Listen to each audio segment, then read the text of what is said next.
The next step in organizing process is departmentalization. So after identifying the different types of activities and break up into different small units, and after assigning these units to every individual, the next step in organizing process is creating department. Means we have to group the same type of activity in a separate department. एक जैसी activities को एक particular department के अंतर्गत रखा जाएगा. So what is department? After dividing the work in smaller jobs, related and similar jobs are grouped together and put under one department. ठीक है, एक जैसे जॉब्स जो होंगे उन्हें एक डिपार्टमेंट के अंतर्गत रखा जाएगा. ठीक है, सेल्स से रिलेटेड सेल्स, मार्केटिंग से रिलेटेड मार्केटिंग, या कोई एक प्रोडक्ट है, गारमेंट है तो गारमेंट से रिलेटेड सारी एक्टिविटी गारमेंट डिपार्टमेंट में जाएगा, कॉस्मेटिक से रिलेटेड कॉस्मेटिक में जाएगा. ठीक है, इस तरीके से द डिपार्टमेंटेशन और grouping jobs can be done by the organisation in the most common two ways. And generally in the different business organizations, how this departmentalization will create. This is created on the basis of two types. The first one is functional departmentalization and the third is divisional departmentalization. ठीक है, so first we go through the functional departmentalization. यहाँ आपको clear रखना है क्योंकि case study will ask you to find out which type of departmentalization is there, and also you have to write their advantages and disadvantages. We will in the later lectures we will decide about the will learn about the functional and divisional departmentalization advantage and disadvantage. But here you just understand the concept of functional and divisional. तो functional departmentalisation का मतलब ये है कि function के base पर जब हम कोई डिपार्टमेंट क्रिएट करते हैं, मीन्स ये डिपार्टमेंट किसके बेस पर क्रिएट होगा, फंक्शन के बेस पर. जैसे सेल्स से रिलेटेड सारे फंक्शन सेल्स डिपार्टमेंट में जाएंगे, फाइनेंस से रिलेटेड फाइनेंस डिपार्टमेंट में जाएगा, मार्केटिंग से रिलेटेड मार्केटिंग डिपार्टमेंट. तो क्या है, एक पर्टिकुलर फंक्शन को हमें यहाँ कॉन्सेंट्रेट करना है. ठीक है, उसके ऊपर फोकस करना है कि किस तरह का फंक्शन परफॉर्म हो रहा है. ठीक है, so under functional departmentalisation, how this functional departmentalisation is created on the basis of function perform in that particular department. So under this method jobs related to common functions are grouped under one department. For example, all the jobs related to production are grouped under production department, jobs related to sales are grouped under sales department and so on. Finance से related marketing से related इस तरीके से होगा. ठीक है, तो ये आपको ध्यान रखना है कि यहाँ पर जो भी डिपार्टमेंट बनेगा वो फंक्शन के बेस पर बनेगा.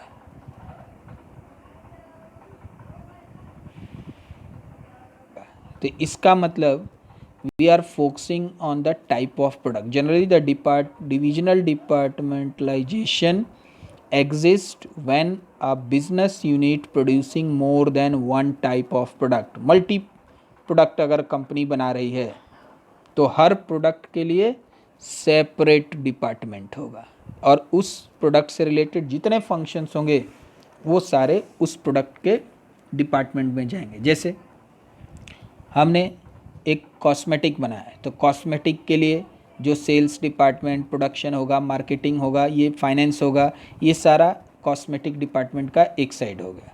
उसी तरह से गारमेंट के लिए फाइनेंस, मार्केटिंग, सेल्स अलग हो जाएगा.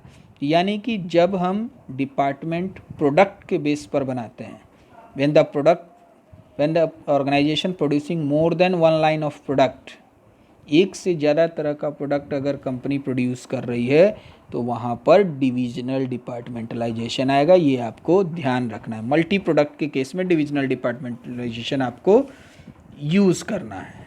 ठीक है, for example if an organisation is producing cosmetic, textile and medicine, then jobs related to production, sales, marketing, cosmetics are grouped under one department, jobs related to textile under one and so on.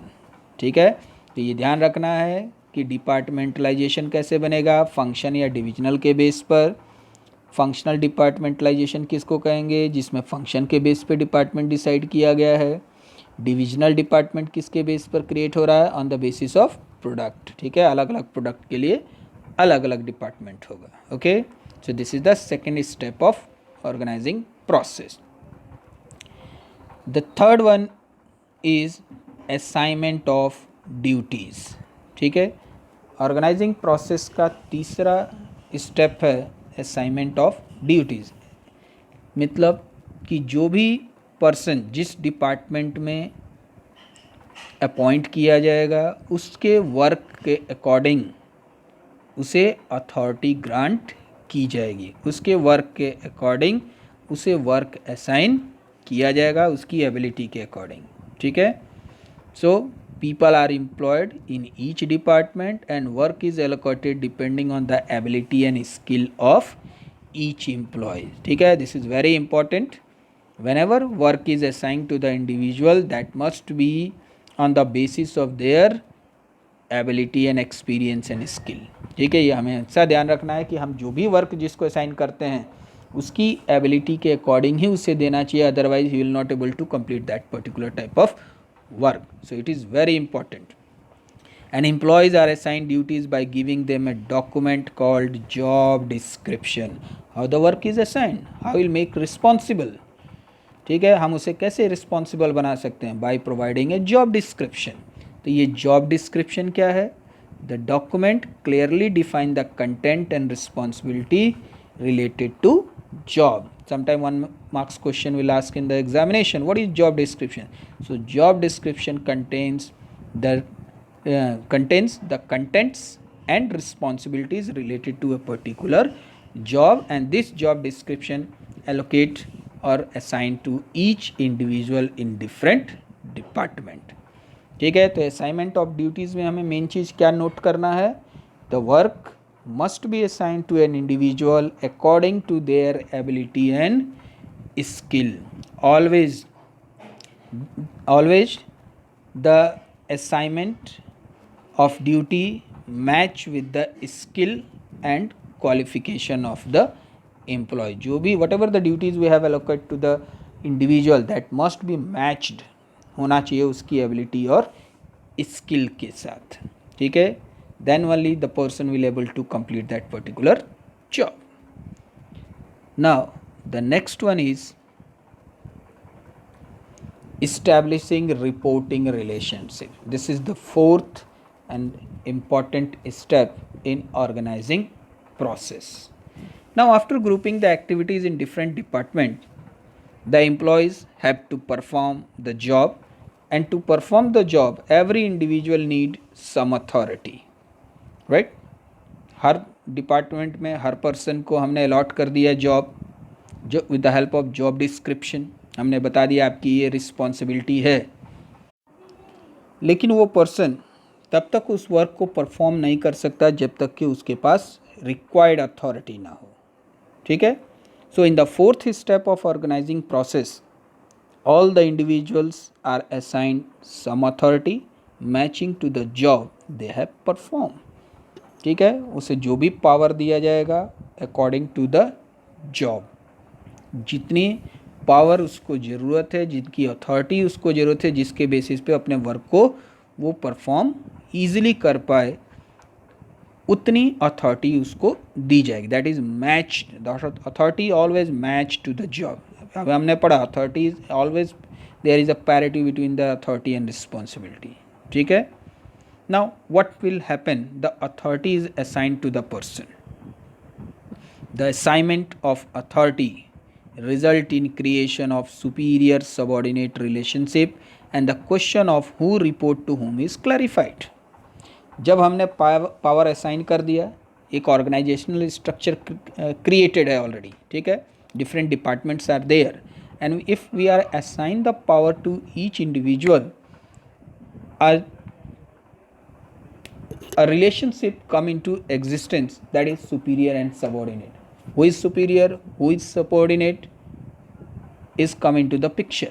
कौन superior है, कौन subordinate है, ये पता चल जाएगा, और कौन किसको रिपोर्ट करेगा ये भी पता चल जाएगा। But on what basis, who is superior, the individual of higher authority becomes the superior and with less authority become the subordinate. जिसके पास ज़्यादा पावर है वो सुपीरियर है, जिसके पास कम पावर है वो सबॉर्डिनेट है. क्लियर हो गया? How this superior subordinate relation come into existence? with the help of authority. The person who have holding the more authority is a superior, and then the person having the less authority become subordinate.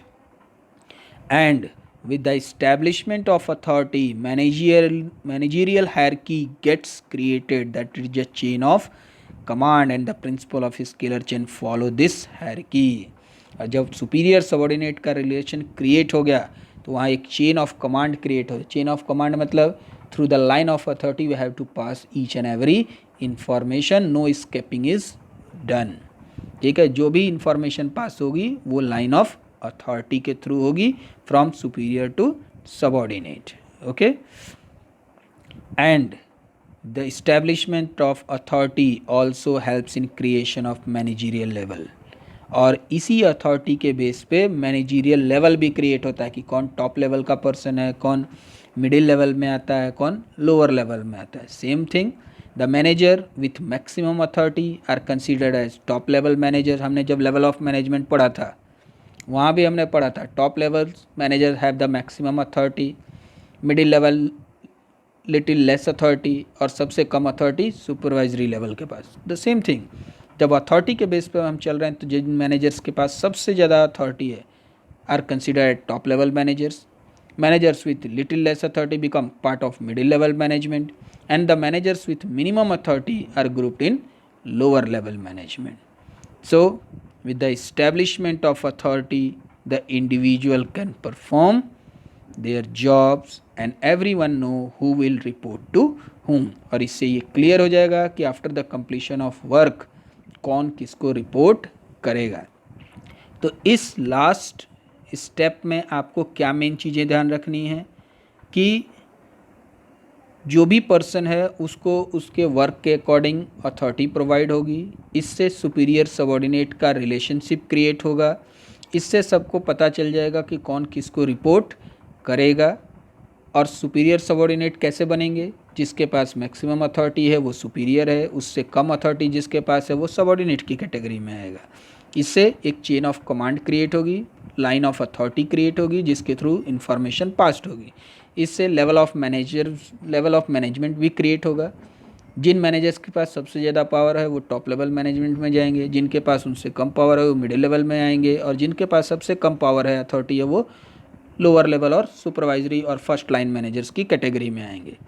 So this is organising process, and with the help of this organizing process I hope you understand what is organizing and how it is very important to implement the plan to achieve the organizational goal.